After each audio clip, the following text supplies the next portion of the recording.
সকলকে নমস্কার বন্ধুরা।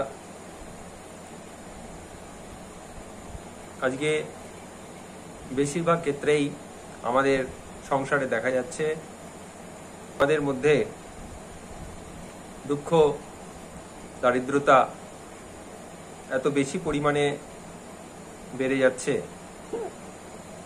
যে আমাদের মধ্যে ডিপ্রেশন ব্যাপকভাবে হাবি হচ্ছে। তাই এই যে আমাদের মন খারাপ আর এই অস্থির মনকে আমরা কিভাবে প্রশান্তি পাবো, তার জন্য কিছু সহজ উপায় যদি আমরা অবলম্বন করি তাহলে আমরা আমাদের অস্থির মনকে প্রশান্তি দিতে পারি।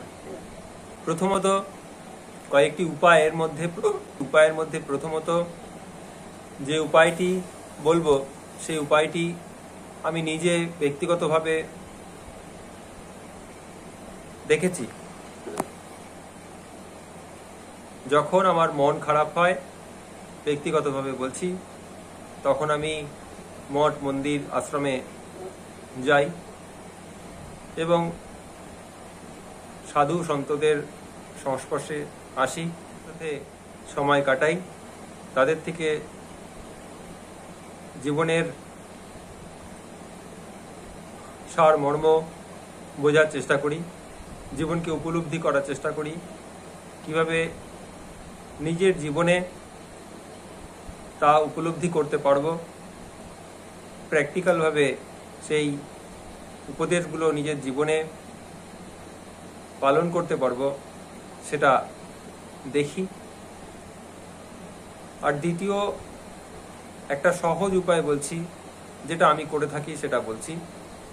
যখন আমার মন খুবই খারাপ হয়, যখন আমার মনে হচ্ছে যেন খুবই ডিপ্রেশনের মধ্যে যায়, তখন আমি একা সাইকেল নিয়ে খুব দূরে বেরিয়ে পড়ি। যদিও কিছুদিন যাবৎ আমার শারীরিক অসুস্থতা চলছে, গত এক সপ্তাহ ধরে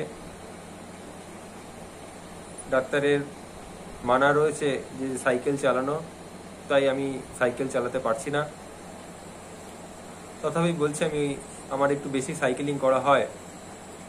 আমি মন যখন খুব খারাপ হয় তখন সাইকেল নিয়ে খুব দূরে কোনো জায়গায় বেরিয়ে যাই।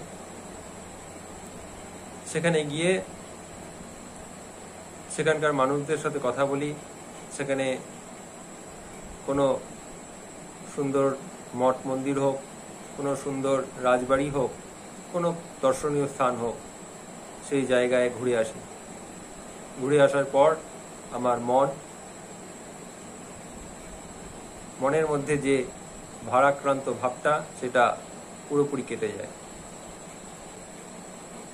আর 3 নম্বর পয়েন্ট যেটা বলবো সেটা একটা অভ্যাসের ব্যাপার, একাগ্রতার ব্যাপার। এই একাগ্রতা প্রত্যেক দিন ধীরে ধীরে করা যায়। মনকে নিজের কন্ট্রোলে রাখার জন্য প্রতিদিন রাতে খাওয়া দাওয়ার পর ভালো করে গা হাত পা ধুয়ে আপনি যখন ঘুমোবেন তখন ঘুমানোর সময় আপনি প্রতিদিন প্রথম অন্তত 1 মিনিট চেষ্টা করুন যে ধ্যান করার।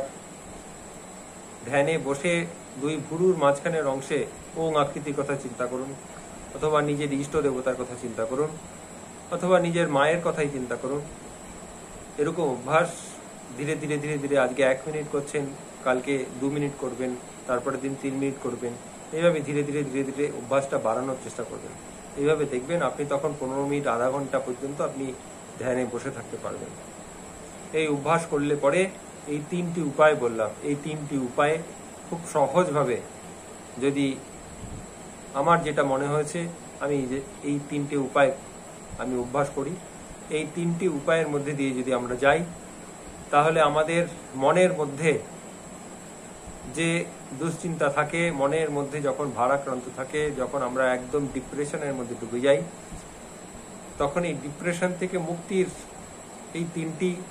মুখ্যত এই তিনটি উপায় আমার মনে হয় আপনারা যদি একটু পালন করে থাকেন, আপনারাও এর দ্বারা লাভবান হবেন। আপনারা একবার করেই দেখুন, যদি লাভবান না পান আমাকে অবশ্যই বলবেন। ধন্যবাদ।